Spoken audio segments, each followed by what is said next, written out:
'కూలీ' మూవీ ఇప్పుడే చూడడం జరిగింది. సో, ఫిల్మ్ అనేది నాకెలా అనిపించిందంటే, అంతలా బాగుంది అని చెప్పలేను భయ్యా. ఎందుకంటే ఇది లోకేష్ కనకరాజు గారు తీసిన ఫిలిమ్స్‌లలో ఈ ఫిల్మ్ అనేది కొంచెం డిఫరెంట్‌గా ఉంటుందని చెప్పుకోవచ్చు మెయిన్‌గా చెప్పుకోవాలంటే. సో, ఫిల్మ్ ఎలా అనిపించింది అన్న వరకంటే నా వరకంటే ఇది జస్ట్ ఓకే అన్నట్టు అనిపించింది. సో, ఇది ఒక ముక్కలో చెప్పొచ్చు ఫిల్మ్ అనేది నా ఒపీనియన్‌లో. అండ్ ఇంకా మన టాలీవుడ్ నుంచి వెళ్ళిన మన నాగార్జున గారి ఈ క్యారెక్టర్‌లో సైమన్ అనే క్యారెక్టర్‌లో చూసుకున్నట్టయితే మరీ అంత క్రూయల్‌గా అయితే లేదు. ఓకే అన్నట్టు అయితే అనిపించింది. అంటే అంతలా ఆ క్యారెక్టర్ బదులు వేరే క్యారెక్టర్‌ని పెట్టినా అయిపోతుండే. మన నాగార్జున గారే పర్టికులర్ కావాల్సిన వ్యక్తి కాదు ఆ సీన్‌లో అన్నట్టు నాకు అనిపించింది ఆ క్యారెక్టర్‌కి.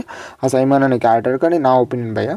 ఇక మెయిన్‌గా మాట్లాడుకుంటే ఫిల్మ్ స్టోరీ ఎలా ఉంటుందంటే, మన దేవా అయిన అలియాస్ మన రజనీకాంత్ గారికి సంబంధించిన ఒక స్నేహితుడైతే చనిపోతాడు. సో, అసలుకి ఎలా చనిపోయాడు, మరి ఎవరు చంపిండు, అసలుకి ఏముంది దాని ఫ్లాష్ బ్యాక్ ఏందని అంతా మీరు ఫిలిం చూసి తెలుసుకోండి. ఇక స్టార్ కాస్ట్ ఈ ఫిలింలో చాలా పెద్ద స్టార్ కాస్ట్ ఉంది, మీకు తెలిసే ఉంటుంది. అండ్ మన శృతి హాసన్ గారిది చాలా డెప్త్ ఉన్న రోల్ అని చెప్పుకోవచ్చు, చాలా మంచి రోల్ అని చెప్పుకోవచ్చు. తన శృతి హాసన్ గారి క్యారెక్టర్ గురించి మాట్లాడుకుంటే, ఇక మన జోబిన్ గారి క్యారెక్టర్ కూడా చాలా లెంత్ ఉంటుంది అని చెప్పుకోవచ్చు ఈ ఫిలింలో మెయిన్‌గా మాట్లాడుకుంటే. ఉపేంద్ర గారు అండ్ రజనీకాంత్ గారు వచ్చే సీన్స్ కానియచ్చు ఓకే అనిపిస్తుంది, బాగుంటుందని చెప్పుకోవచ్చు. కానీ ఉపేంద్ర గారిని మరీ అంతలా లేదు అన్నట్టు అనిపిస్తుంది. ఇలా అయితే చెప్పుకోవచ్చు. అండ్ ఇంకా సత్యరాజు గారి క్యారెక్టర్ కూడా బాగానే ఉంటుందని చెప్పుకోవచ్చు. ఇంకా మన సైమన్ క్యారెక్టర్ చూసుకుంటే కొన్ని చోట్ల ఓకే అనిపించింది, బాగుందిరా బాయ్, కొంచెం పీక్స్ లకు తీసుకెళ్తున్నట్టు కూడా అనిపించిందని చెప్పుకోవచ్చు మెయిన్ గా. ఇంకా మన అమీర్ ఖాన్ గారి చూసుకుంటే క్యారెక్టర్ గురించి మాట్లాడుకుంటే క్లైమాక్స్ పోర్షన్ లో చూస్తాం, అంతకు మించి ఏం చెప్పలేము. ఇలా అయితే ఉంటుందని చెప్పుకోవచ్చు. Pre interval and interval scenes బాగుంటాయని చెప్పుకోవచ్చు. అండ్ మంచి ఎలివేషన్ సీన్స్ ని కొంచెం హైలైట్ చేయడానికి ట్రై చేశారు. అది విత్ ప్లస్ మన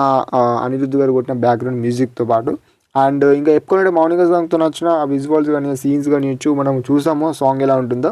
సో, థియేటర్లు చూస్తే ఇంకా చాలా బాగా అనిపిస్తుంది అని చెప్పుకోవచ్చు మెయిన్గా చెప్పుకోవాలంటే. అండ్ ఇక ఇలా అయితే ఉంటుంది భయ్య ఫిలిం గురించి మాట్లాడుకుంటే. ఇంకెక్కువ అనేది స్ట్రెచ్ చేయదలుచుకోలేను ఈ ఫిలిం గురించి. మన రజనీకాంత్ గారికి మంచి ఫిలిం అని చెప్పుకోవచ్చు. బాగానే ఉంది, ఒకసారి చూసే విధంగా అయితే ఉంటుంది. ఫ్యామిలీతో అలా వెళ్ళి చూడని ఎటువంటి ఇబ్బంది కలిగించే సీన్స్ అయితే ఏమీ లేవని చెప్పుకోవచ్చు. అండ్ ఇలా అయితే ఉంటుంది కూలీ మూవీ గురించి మాట్లాడుకుంటే. అండ్ ఇలా అయితే ఉంది అని చెప్పుకోవచ్చు మెయిన్గా మాట్లాడుకుంటే. అండ్ ఈ వీడియో కనుక మీకు నచ్చితే ఛానల్ని సపోర్ట్ చేయండి.